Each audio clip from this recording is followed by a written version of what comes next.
បាទជម្រាបសួរពុកម៉ែបងប្អូនដែលរស់នៅក្នុងប្រទេសជប៉ុននិងនៅប្រទេសខ្មែរនិងនៅក្រៅប្រទេសទាំងអស់គ្នាផងដែរបាទហើយសម្រាប់ Golden Week ឬក៏ហៅថាសប្តាហ៍មាសនៅក្នុងប្រទេសជប៉ុនខែ5នៅក្នុងសប្តាហ៍នេះហ្នឹងបាទអញ្ចឹងបងប្អូនបានទៅលេងណាខ្លះហើយសម្រាប់ខ្ញុំវិញគឺដល់ពេលទៅលេងផ្ទះម៉ែក្មេកឪក្មេកទៀតហើយបាទហើយសំខាន់វគ្គនេះគឺឈុតធំហើយបាទដូចឡើងមកកម្មចដៅហ្នឹងឃើញកពូលភ្នំយកបាទកពូលភ្នំ2គីឡូជាងហើយសំខាន់កន្លែង resort គេហ្នឹងគឺមានកន្លែងជិះឆាត់យងមានកន្លែងជិះកង់មានកន្លែងឡើងភ្នំមានអីលុយអញ្ចឹងបាទហើយសំខាន់ខ្ញុំមកដល់បើកឆាកមកគឺមានគីមួយបាទគឺគាត់បំរុងនឹងឡើងភ្នំជាមួយនឹងម្ចាស់គាត់ហើយសំខាន់តាមផ្លូវឡើងភ្នំហ្នឹងគឺមានអ្នកយកតាំងពីសត្វឆ្កែសត្វចិញ្ចឹមយកតាំងពីអីយកទៅឡើងភ្នំដែរអញ្ចឹងបាទហើយសំខាន់ខ្ញុំឡើងភ្នំដែរហើយបើខ្ញុំឡើងអត់បានឬឡើងអត់រួចអីនិយាយក្នុងចិត្តទៅថាអន់យើងឆ្កែទៀតអញ្ចឹងបាទតែនិយាយលេងឯងសំខាន់ខ្ញុំក៏ចង់ឡើងភ្នំហើយក៏ចង់លូតដំហើយសំខាន់ម៉ែក្មេកឪក្មេកបបួលទៅលូតដំអីអញ្ចឹងយើងអត់ប្រឹងទេក៏ពិបាកដែរបាទអញ្ចឹងតាមផ្លូវឡើងភ្នំហ្នឹងក៏មិនសូវជាស្រួលប្រហែលដែរបាទតាំងពីកម្មចដាតាំងពីផ្លូវលំផ្លូវគ្រោះផ្លូវឡើងភ្នំផ្លូវមានដុំថ្ម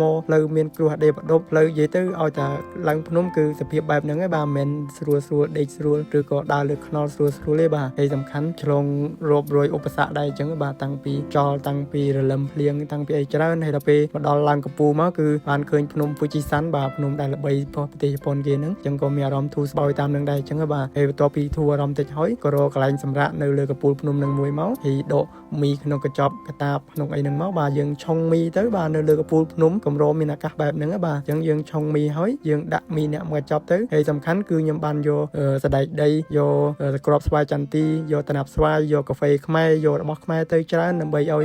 ម៉ែក្មេកឪក្មេកសាកនៅលើភ្នំអញ្ចឹងបាទអញ្ចឹង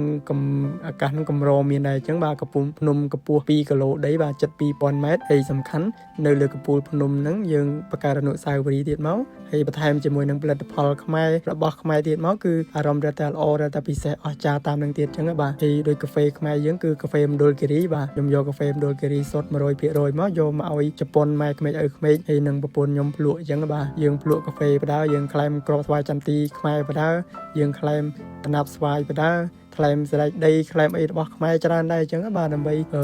ស្គាល់ពីផលិតផលខ្មែរល្បីផងដែរហើយក៏សាកជាមួយនឹងទេសភាពទិដ្ឋភាពបែបហ្នឹងដែរបានវាស៊ីគ្នាហើយសំខាន់នៅលើភ្នំហ្នឹងមានគេជិះឆាត់យងនៅលើភ្នំហ្នឹងច្រើនទៀតអញ្ចឹងបាទភ្នំហ្នឹងកម្ពស់2000ម៉ែត្រជាងឯនៅមានអ្នកជិះលើនឹងកម្ពស់រាប់ពាន់គីឡូម៉ែត្រទៀតអញ្ចឹងបាទអញ្ចឹងមិនលំទេបាទកន្លែង resort មួយនេះមានអ្នកជិះមានអ្នកទេសចរមានអ្នកដើរកំសាន្តមានអ្នកបែបចូលចិត្តឡើងភ្នំចូលចិត្តអីច្រើនអញ្ចឹងបាទអញ្ចឹងខ្ញុំក៏ចូលចិត្តបែបទេសភាពស្រុកស្រែបែបឡើងភ្នំបែបរៀងថាមិនសូវអ៊ូអអីដែរអញ្ចឹងបាទហើយសំខាន់ឡើងមកគឺមានមនុស្សច្រើនអញ្ចឹងទៅក៏អារម្មណ៍លំហែអារម្មណ៍ធម្មជាតិអារម្មណ៍សប្បាយចិត្តបានធូរ